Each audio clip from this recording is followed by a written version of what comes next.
आपण ज्यावेळी M-H-T सी-ई-टीमध्ये 99+ percentile म्हणतो त्यावेळी 99+ पर्सेंटाईलसाठी मार्क्स किती लागतात तर 130+ इतका स्कोर आहे. म्हणजे गेल्या वर्षी जर बघाल बऱ्यापैकी ज्या मुलांनी 130 ते 140च्या दरम्यान मार्क्स स्कोर केले होते तर सगळ्यांना 99+ पर्सेंटाईल तरी मिळाले होते. त्यामुळे तुम्ही जर बघाल तर भरपूर स्टुडंटचे जे टॉपर्सचे पॉडकास्ट असतात किंवा टॉपर्सची व्हिडिओज असतात ज्याच्यामध्ये त्यांनी सांगितलं असतं की मी 99+ पर्सेंटाईल स्कोर केलेत. ठीक आहे, मग फक्त हे पॉडकास्ट बघून किंवा त्यांच्या स्ट्रॅटेजी फॉलो करून खरंच 99+ पर्सेंटाईल मिळतात का? मुळीच नाही. तर तुम्ही बघाल तर आता जवळजवळ डिसेंबरचा महिना संपत आलेला आहे आणि आपला सी-ई-टीचा पहिला जो अटेम्प्ट आहे तो आहे 11 एप्रिलपासून, म्हणजे मोजून फक्त 1 जानेवारीपासून 3 महिने अराऊंड तुम्हाला मिळतात. याच्यामध्ये पण फेब्रुवारीचा महिना पूर्ण तुमचा बोर्डच्या प्रिपरेशनमध्ये जाणार आहे. मग सेकंड अटेम्प्ट असणार आहे तो आपला 10 मेला स्टार्ट होणार आहे. त्यामुळे कमीत कमी 3 ते 4 महिन्याचा वेळ आपल्याकडे आहे. मग समजा एखादा विद्यार्थी जर 0 लेवलपासून स्टार्ट करणार असेल तर सी-ई-टीमध्ये खरंच आत्ता स्टार्ट केलं तर 99+ पर्सेंटाईल मिळू शकतात का? नक्कीच मिळू शकतात. एक गोष्ट लक्षात ठेवा, तुम्ही कितीही व्हिडिओ बघा, टॉपरचे पॉडकास्ट बघा, सगळ्या पॉडकास्टमध्ये ना 4 गोष्टी कॉमन आहेत. ठीक आहे, आणि त्या 4 गोष्टी कोणत्या कॉमन आहेत तेच मी आजच्या व्हिडिओमध्ये सांगणार आहे. त्यामुळे आता जो जानेवारीचा महिना लवकर स्टार्ट होतोय त्याच्यामध्ये फक्त तुम्हाला काय करायचं आहे, या 4 गोष्टींवरती फोकस करायचा आहे जेणेकरून एम-एच-टी सी-ई-टी 2026मध्ये 99+ पर्सेंटाईल तुम्हाला आरामात मिळू शकतात. ठीक आहे, त्यामुळे इतकं काही डिफिकल्ट तर नाही आहे. फक्त तुम्हाला काय करावं लागेल, एक म्हणजे काय, कन्सिस्टंटली तुम्हाला या स्ट्रॅटेजी आणि स्वतः सेल्फ स्टडी करावं लागेल. ठीक आहे, फक्त मोठमोठे पॉडकास्ट बघून, डेली लाईव्ह लेक्चर्स बघून आणि टाईमपास करून काहीही होणार नाही आहे. लक्षात ठेवा, जोपर्यंत तुम्ही एका ठिकाणी बसून 3 ते 4 तास एकाच वेळी सेल्फ स्टडी करत नाहीत, शक्य तेवढे जास्तीत जास्त MCQ सॉल्व्ह करत नाहीत, तोपर्यंत तुम्हाला म्हणजे व्यवस्थित सी-ई-टीची प्रॅक्टिस होणार नाही. ठीक आहे, तर सगळ्यांना नमस्कार, मी संदीप मिलके. व्हिडिओला सुरुवात करण्याआधी 2 गोष्टी आहेत. एक म्हणजे काय, तर डिस्क्रिप्शन बॉक्समध्ये मी व्हॉट्सअप ग्रुपची लिंक दिलेली आहे, त्याच्यावरती नक्की जॉईन व्हा, कारण का सी-ई-टी रिलेटेड सगळ्या अपडेट्स मी तिथे अपलोड करत असतो. आणि सेकंड म्हणजे काय, तर जर चॅनलवरती नवे असाल तर चॅनलला नक्की सबस्क्राईब करा. तुमच्या पूर्ण सी-ई-टी ते काउन्सिलिंगपर्यंत सगळा कंटेंट मी या चॅनलवरती अपलोड करणार आहे. ठीक आहे, तर सुरुवात करूया आजच्या या नवीन व्हिडिओला.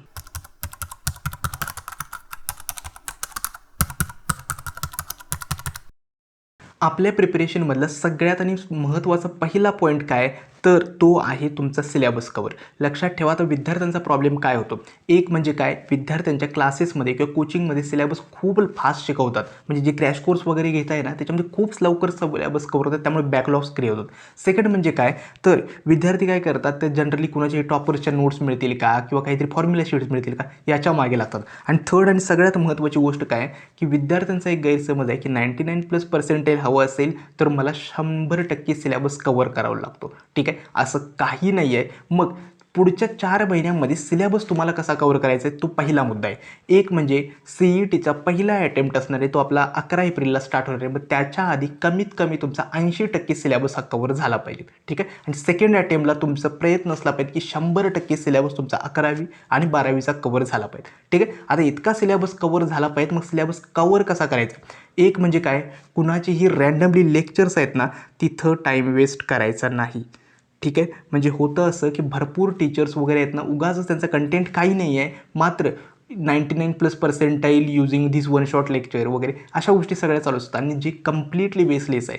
ठीक आहे, त्यामुळे जे रिलेव्हंट सोर्सेस आहेत ना, काही काही टीचर चांगले सुद्धा आहेत, गणित अंक असेल, त्यानंतर दिनेश सरांचे लेक्चर असेल, अगदीच चांगले आहेत आणि त्याचं फ्री कंटेंट पण चांगलं आहे आणि बॅचेस चांगले आहेत. मात्र बाकी टीचर्सचे जे उगाच फालतू क्रॅश कोर्स वगैरे असतील ना ते कुणीही घेऊ नका.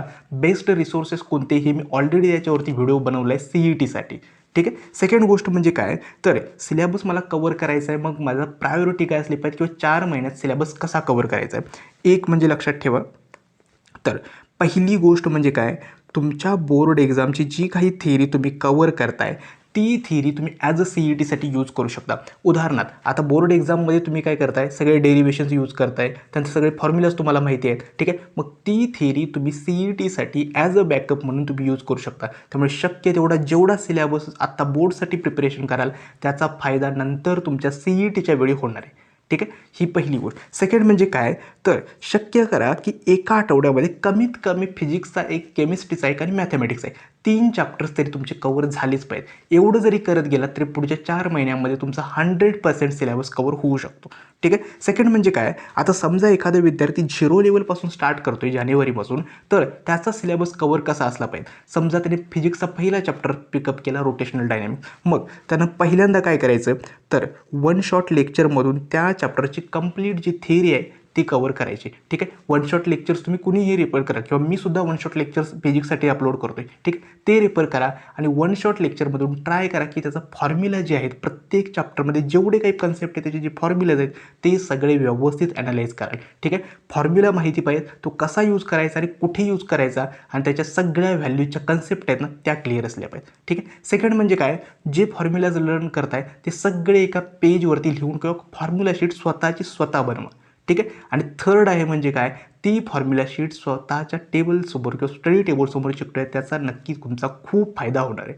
ठीक आहे. आता सगळ्यात महत्त्वाचं आहे की या चॅप्टरला थिअरी कवर करण्यासाठी कमीत कमी 2 ते 3 तास इतका वेळ तुम्हाला द्यावा लागणार आहे. ठीक आहे. एवढंच आहे सिलेबस कवरमध्ये. जास्त काही करायचं नाही. वन शॉट लेक्चर्स, फॉर्म्युला सगळे समजून घ्यायचे आणि ते फॉर्म्युले फक्त एका फॉर्म्युला शीटमध्ये बनवून ठेवायचे. ठीक आहे. इतकं केलात आणि आठवड्याला फक्त 3 चॅप्टर्स फिजिक्स, केमिस्ट्री आणि मॅथमॅटिक्सचा जरी केलात तरीसुद्धा ते येणं पाहिजे. ठीक आहे. आता सेकंड प्रायोरिटी चॅप्टरची येते, ती म्हणजे काय, तर सगळ्यात महत्त्वाचं आहे solving quality questions and limited questions.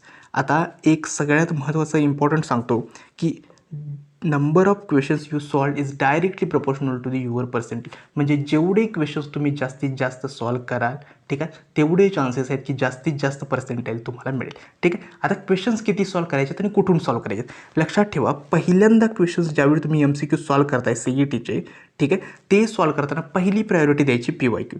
ठीक आहे. कमीत कमी लास्ट 4 वर्षाचे PYQs तुमचे सॉल्व झाले पाहिजेत. ठीक आहे. सेकंड काय करायचं, तर जे टेक्स्टबुकमध्ये सॉल्व्ड क्वेश्चन्स आहेत मॅथमॅटिक्समध्ये असतील किंवा फिजिक्सला असतील ती सगळी न्यूमरिकल सॉल्व करायचे, हे सेकंड प्रायोरिटी. आणि थर्ड, जर तुम्हाला वेळ मिळत असेल तर जे रेफरन्स बुक असतात, उदाहरण PLPN आहे, मार्वेल आहे, आर्यंत आहे, त्याच्यामधून तुम्ही क्वेश्चन सॉल्व करू शकता.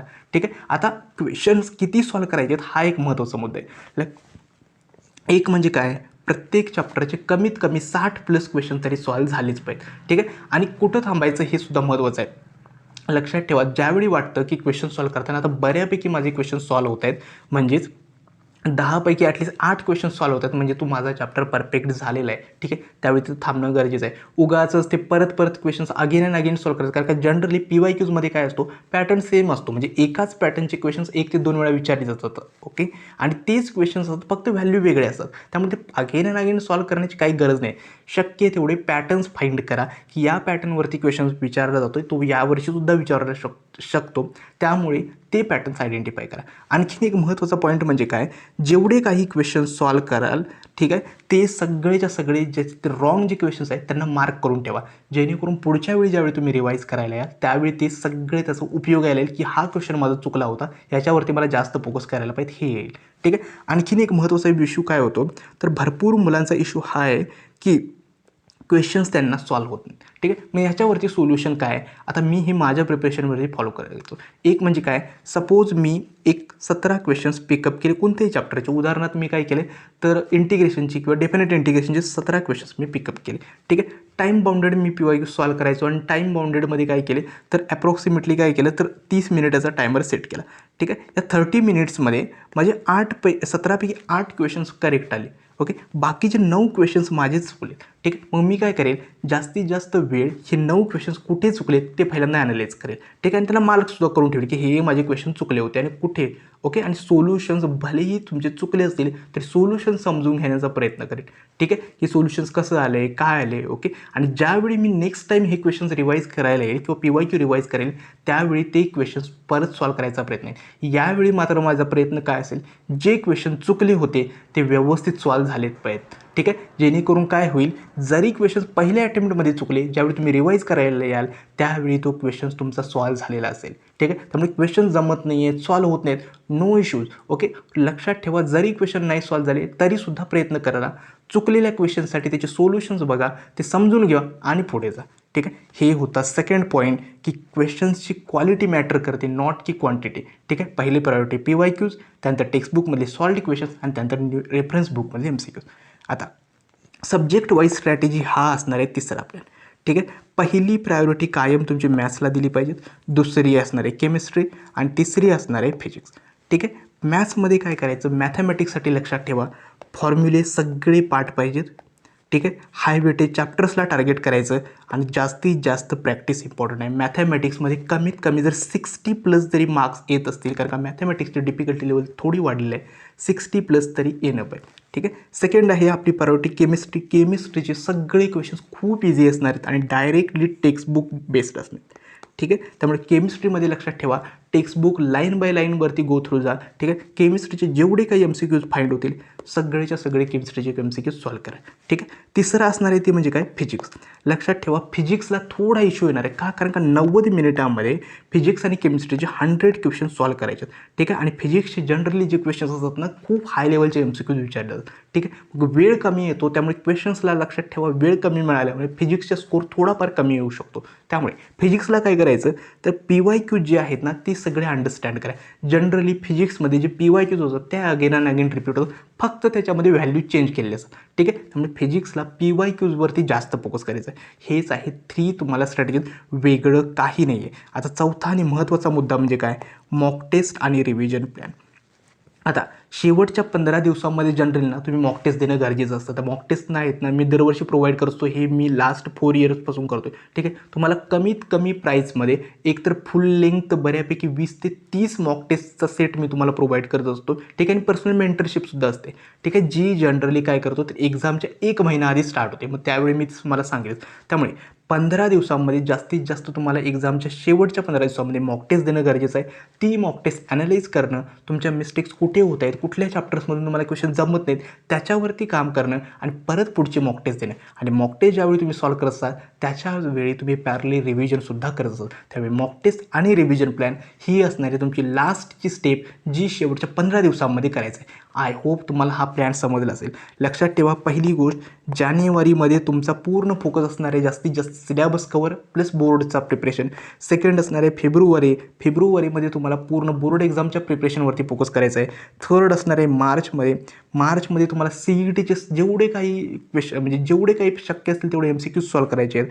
आणि चौथा असणार आहे एप्रिल, जो आपला पहिला अटेम्प्ट आहे याच्यामध्ये तुम्हाला तो व्यवस्थित अटेम्प्ट करायचा आहे. लक्षात ठेवा यावेळी 2 अटेम्प्ट आहेत. पॉसिबिलिटी काय आहे तर पर्सेंटेज भरपूर मुलांना चांगलं मिळू शकतं, मात्र थोडीफार कॉम्पिटिशन आहे ना नक्कीच वाढणार आहे आणि याचा इफेक्ट जे टॉप कॉलेजेसचे कट ऑफ आहेत ते वाढण्यावरती होणार आहे. आय होप तुम्हाला हे 4 स्ट्रॅटेजी समजले असेल. तुम्ही लक्षात ठेवा प्रत्येक जी पॉडकास्ट बघताय ना म्हणजे कुठल्याही टॉपर असू देत, फक्त हे 4 स्टेप्स फॉलो करत असतात. पहिली करत असतात ती म्हणजे काय, जास्तीत जास्त सिलेबस कव्हर करायचा. सेकंड करत असतात ते म्हणजे क्वालिटी आणि क्वांटिटी या दोन्ही गोष्टी MCQ सॉल्व्ह करताना ट्राय करायच्या. तिसरी असते सब्जेक्ट वाईज प्लॅन, कुठल्या सब्जेक्टला किती प्रायोरिटी द्यायची. आणि चौथं असतं ते म्हणजे शक्य तितक्या मॉक टेस्ट आणि रिव्हिजन प्लॅन, वेगळं काही नाही आहे. ठीक आहे. आय होप तुम्हाला आजचा हा व्हिडिओ समजला असेल. आजचा हा व्हिडिओ कसा वाटला हे देखील मला कमेंट सेक्शनमध्ये सांगा. आजचा हा व्हिडिओ मी येथेच थांबवतो. धन्यवाद.